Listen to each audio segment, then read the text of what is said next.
Continue to observe a Child Protection Week, which is commemorated in the country annually to raise awareness on the rights of children as articulated in the Children's Act of 2005.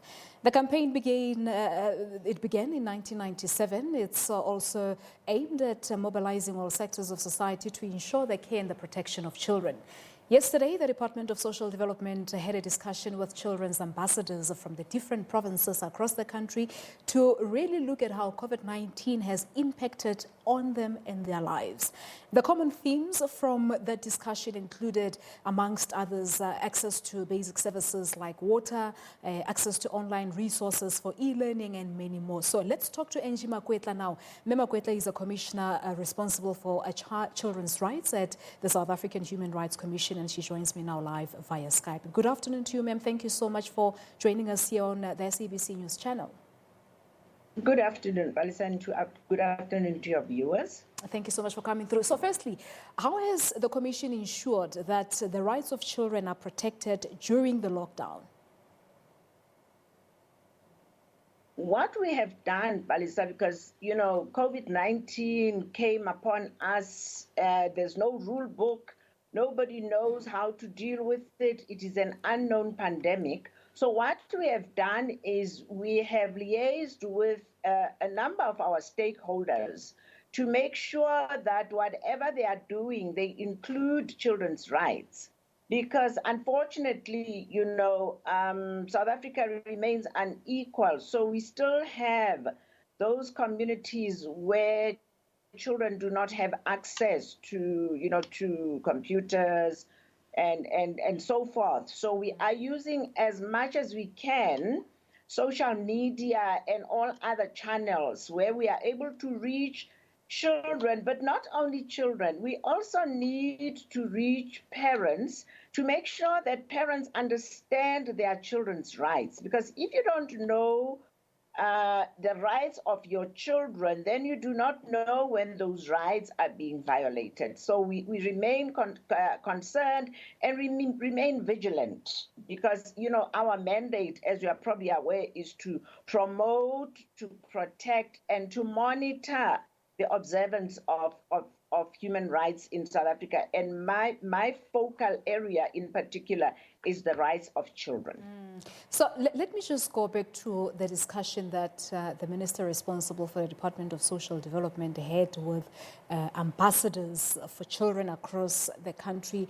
A very interesting discussion it was, Ms. Makwetla, yesterday with government, where these children were raising a number of issues, as I said on my introduction. Some were saying that how do we observe the restrictions of COVID-19, whereas we don't have access to running water? Some were saying that how do we continue with our studies, whereas we don't have resources like phones, laptops, and perhaps internet connection. So how are children expected to navigate around those factors to ensure that the right to a proper life as well as the right to education is not infringed?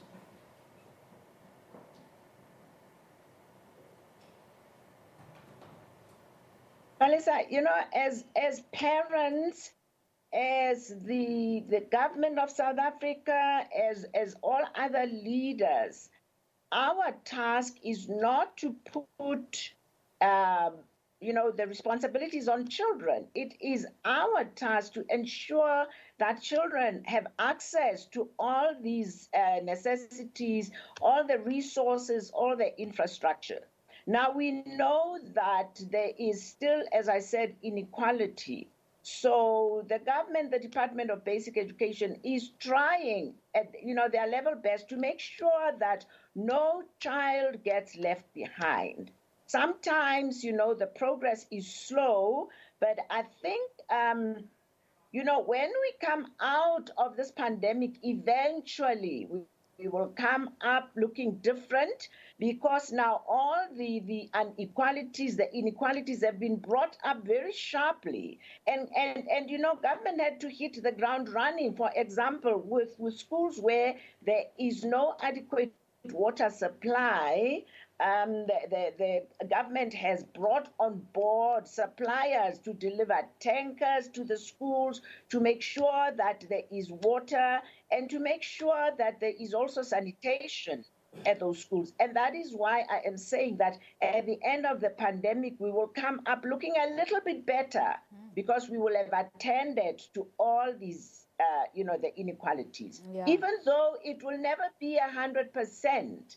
It is progressive. So progressively, we are getting there. And as the Human Rights Commission, we continue to monitor and to call government's attention where we feel that, some schools are being left behind, because we have got offices in all 9 provinces. And our provincial managers and their communications people, their legal people are out there monitoring. They are the eyes and the ears of the commission, and we have a nerve center that meets regularly, and they report back to them to say, we have been to such and such an area and this is what we observed. We then escalate to the National Command Center.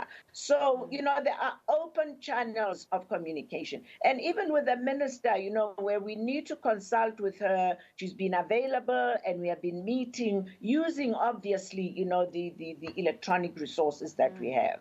All right. So staying with this education-related matters, we do know that schools will reopen next week, Monday, for the grade 7s and the grade 12s. So you have parents, Mama Angie, who are still not sure, still not certain as to whether their children will go back to school. Some of them don't want their children to return to classes because they fear for their children's lives. And yesterday we had the Basic Education Minister, Angie Makwetla, saying that the children have rights to basic education. Parents should not stop them from going to school. So it's a bit confusing. I think you would agree with me that it's a difficult scenario, because as a parent, it is my right to promote and protect the rights of my children as well. But now, with the minister saying that if you keep your child at home, you'll definitely be infringing on your children's rights to basic education. Quite a difficult one here. How do we navigate around this one?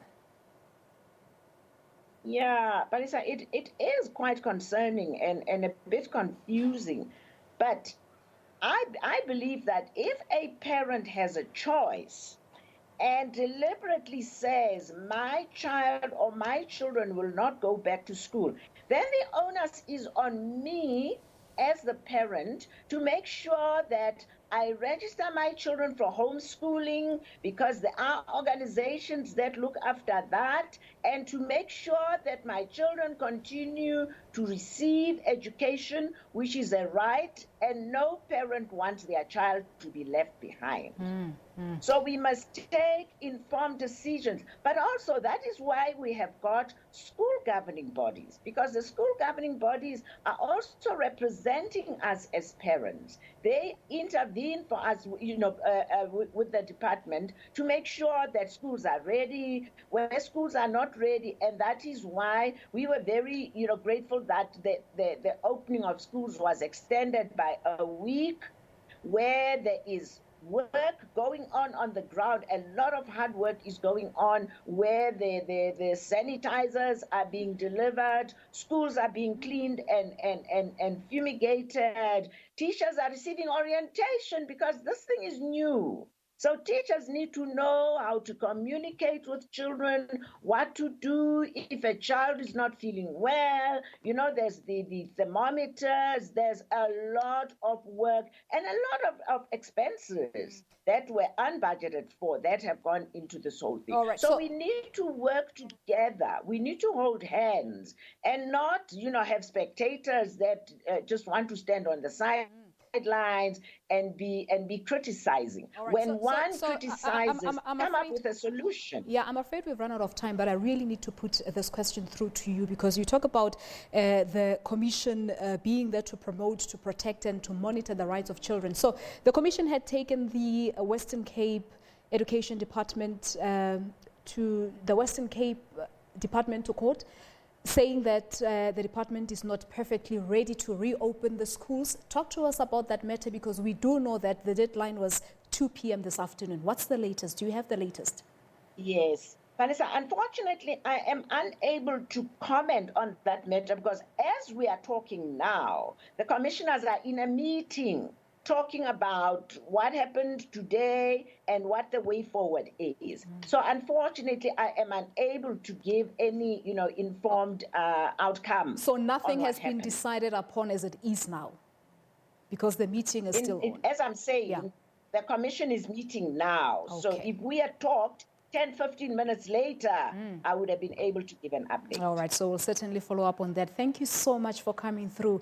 Angie Makwetla is a commissioner responsible for children's rights at the South African Human Rights Commission, talking to us about the country observing Child Protection Week in the midst of this coronavirus pandemic.